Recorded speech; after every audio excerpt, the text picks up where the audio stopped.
आपा पण आहे हे पकड.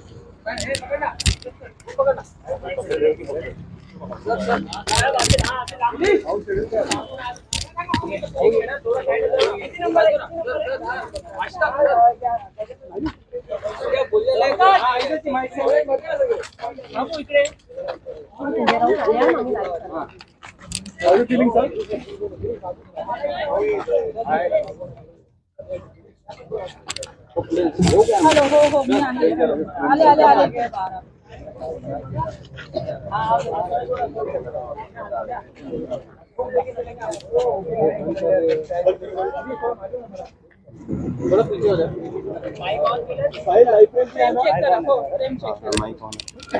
चालू आहे ना? चालू आहे. Wire wire wire Atul ji output है ना? हेलो नाही ऑन आहे फक्त तू दिलेला सर बोला. आजपासून पुन्हा एकदा तुम्ही कार्यरत होत आहात, पुन्हा एकदा कार्यरत होत आहेत. काय भावना आहेत? 103 दिवस तुम्ही आर्थर रोड जेलमध्ये होता. ये थोड़ा पीछे लीजिए ना. जेलमध्ये होतो आज मैडम भाग्या 3 महिन्यांनी. 3 महिन्यांनी हाताला घड्याळ बांधलेलं आहे. 3 महीने के बाद हाथ में मैं घड़ी पहन ली. इमरजेंसी में अटल बिहारी वाजपेयी से लेकर बड़े बड़े नेता जेल में 2-2 साल कैसे रहे, इस बारे में जब मैं सोचता था तो मैं ये देखता था कि ठीक है, जो राजनीति में है उनको कभी न कभी जेल में जाना पड़ता है. तो मैं चला सर आपके साथ जेल में कल आपने कहा कि दिल्ली से आदेश आया था आपको जेल भेजने का, और जेल भेजकर उन्होंने बहुत बड़ी गलती की है. नहीं, देखिए, अगर किसी को भी गलत इल्जाम में जेल भेजा जाता है तो वो गलती है किसी के लिए. मैं नहीं मानता हूँ, मैं मेरे बारे में बोल रहा हूँ. अनिल देशमुख जी के बारे में भी हाईकोर्ट ने जो निरीक्षण दिया वो देखने लायक है.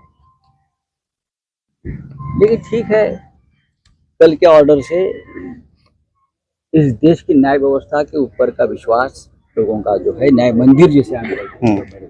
सर आज आप उद्धव ठाकरे शरद पवार जी से मिलने वाले हैं? डेफिनेटली मिलूंगा मैं. दोनों नेताओं ने हमेशा मेरी फिक्र की है. जब मैं अंदर था मेरे परिवार की फिक्र की है, बार बार मदद करते रहे हैं. तो मैं सभी को मिलूंगा.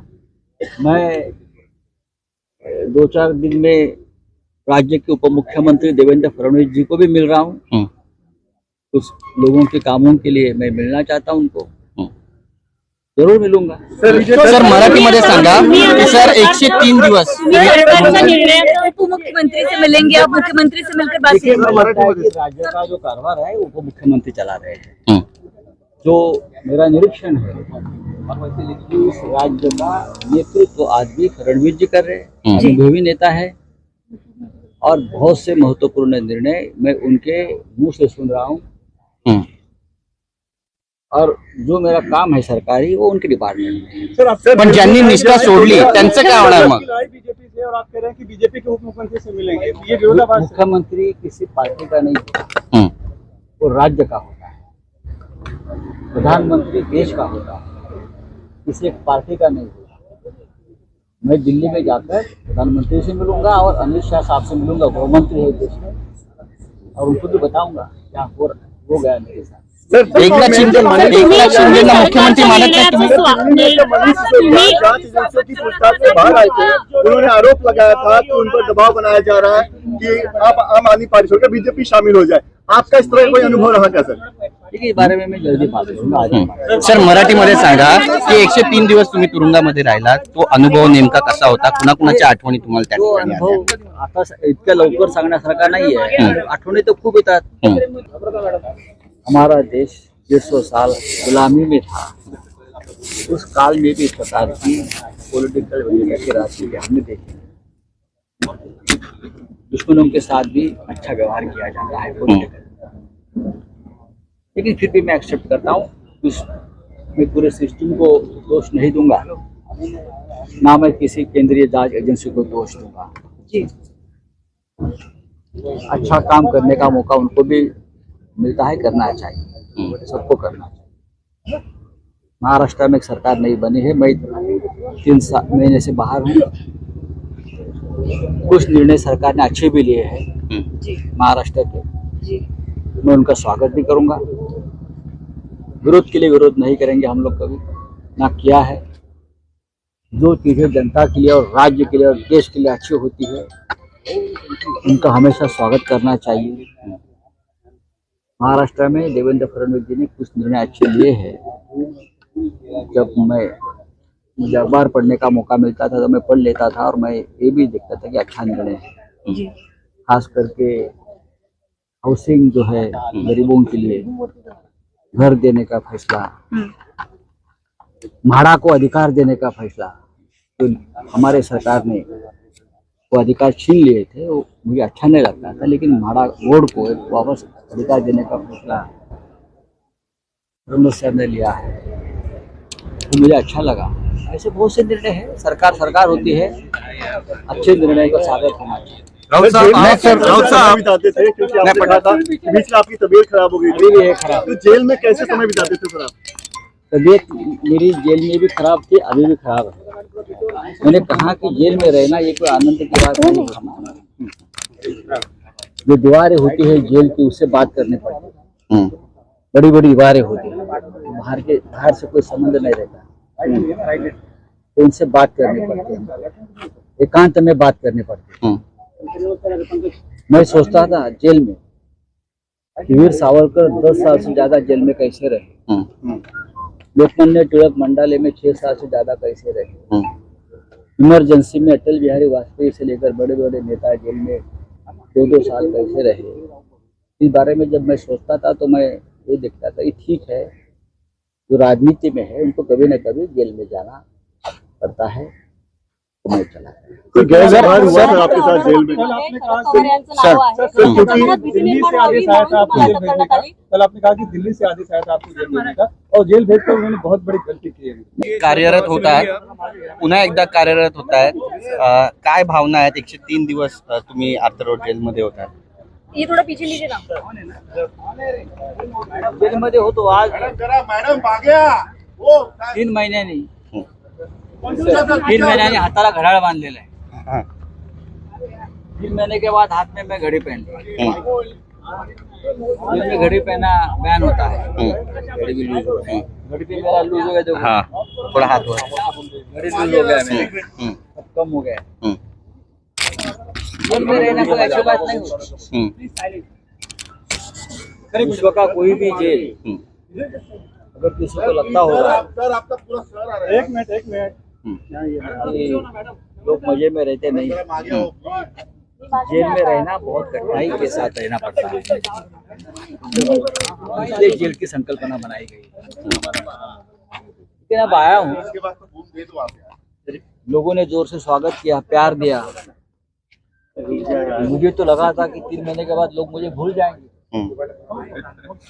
लेकिन मैं कल से देख रहा हूँ, आज सुबह से देख रहा हूँ। आज सुबह अभी मैं माननीय उद्धव ठाकरे साहब से मिलने जाऊंगा। कल वो लगातार मेरे से बात कर रहे थे। आज सुबह शरद पवार साहब का भी फोन था, वो भी बीमार है, लेकिन पवार साहब को भी मेरे बारे में बहुत फिक्र थी है, तो मैं पवार साहब से जाकर मिलूंगा। बहुत लोगों के फोन आ रहे हैं। अभी डॉक्टर सुब्रमण्यम स्वामी जी का फोन चल रहा था। कल जिस प्रकार का कोर्ट ने ऑर्डर दिया है, उस बारे में पूरे देश में एक अच्छा माहौल बना है।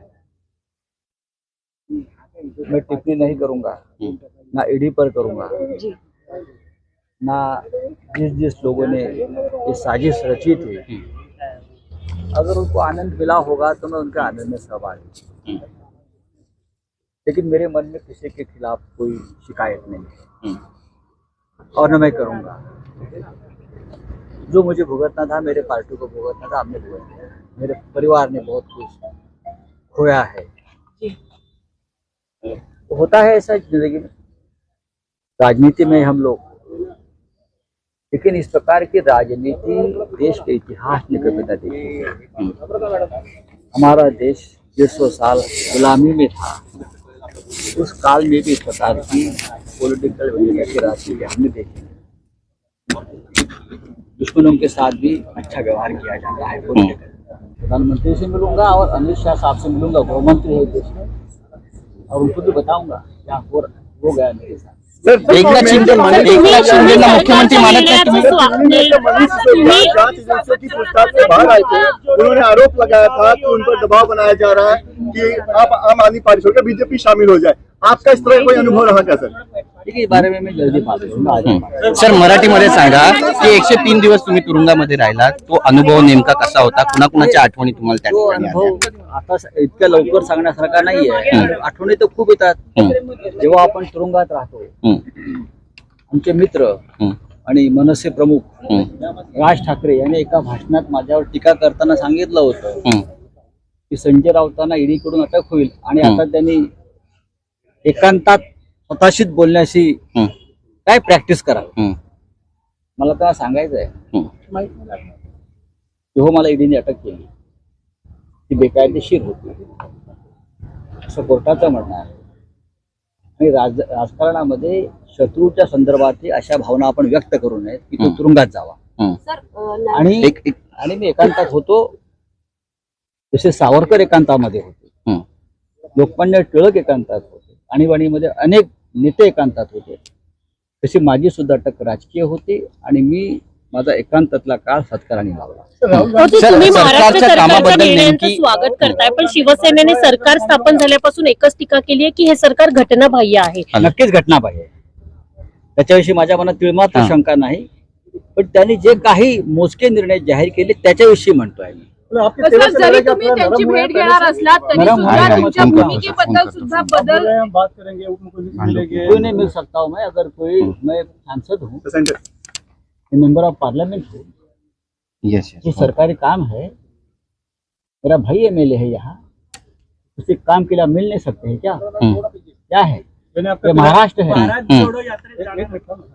ये महाराष्ट्र है, महाराष्ट्र में एक दूसरे से मिलना हमेशा होता है। बीजेपी की लड़ाई आपकी वैसे ही जारी रहेगी? डेफिनेटली, क्यों नहीं?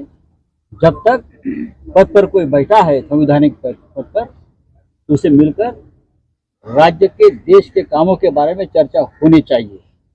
और मैंने पढ़ा है, जब मैं जेल में था, फडणवीस जी ने कहा था कि जो कटुता है हमारे महाराष्ट्र में बढ़ गई है वो कम होनी चाहिए, और मैंने उनका स्वागत भी किया। तुम्ही म्हणताय सर फडणवीसला भेटणार, पण किरीट सोमय्या आणि मोहित कंबोज म्हणतात आता आम्हाला पुन्हा एकदा कामाला लागावं लागेल।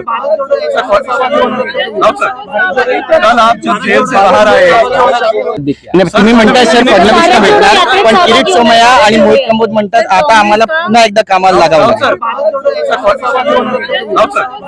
कल आप जब जेल से बाहर आए, अगर मेरी तबीयत ठीक रहती तो मैं जरूर राहुल गांधी जी के साथ भारत जोड़ो यात्रा में शामिल होता। मैं आज 2 जी से इस बारे में बात करूंगा। धन्यवाद। चलो।